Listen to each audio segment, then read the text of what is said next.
Imagine this. You're inside an elevator. 50 floors above the ground. It suddenly snaps. The cables break. And now you're falling at over 100 kilometers per hour, inside a metal box that weighs more than a car. Your brain tells you, this is the end. But here's the strange part. In many cases, elevators don't actually crash the way you think.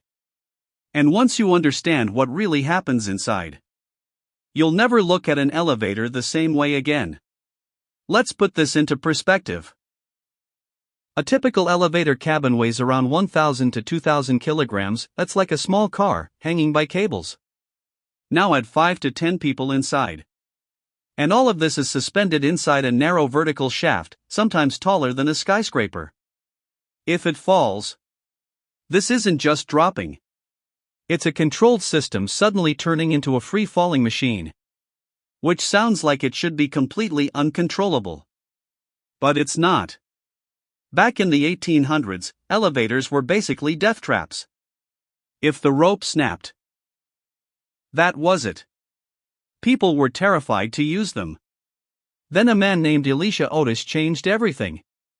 In 1854, he stood on a platform high above a crowd and cut the cable himself. Everyone expected him to die. But instead, the platform dropped just a few inches and stopped. That moment introduced the world to the first elevator safety brake. And that one invention is still protecting you today. To understand what happens during a fall, you only need to know 3 simple things. 1. Gravity pulls the elevator down. 2. Cables and counterweights balance the system. 3. Safety brakes activate automatically if something goes wrong. That's it. But the way they work together is where it gets interesting. Normally, an elevator isn't just hanging. It's balanced by a counterweight, a heavy mass on the other side. Think of it like a seesaw. So even if the motor stops, the elevator doesn't just drop freely. But let's say the worst-case scenario happens. The system fails and the elevator starts falling. Here's what actually happens. 1. It doesn't instantly go full speed. At first, gravity pulls it down. But cables, friction, and air resistance slow things slightly. Still dangerous, but not instant death. 2. The speed triggers a hidden system. There's a device called a governor, basically a speed sensor. If the elevator moves too fast, it detects overspeed immediately. 3. The brakes slam into the rails. This is where it gets crazy. The elevator has metal jaws that clamp onto the guide rails inside the shaft. Imagine a train suddenly gripping the track from both sides. The faster it goes, the harder those brakes lock. 4. The fall turns into a stop. Instead of crashing, the elevator is forcefully slowed down and stopped before impact. It's not smooth. It's violent. But it saves lives. But that's not the full story.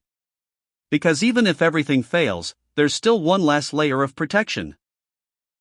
Modern elevators have multiple backup systems.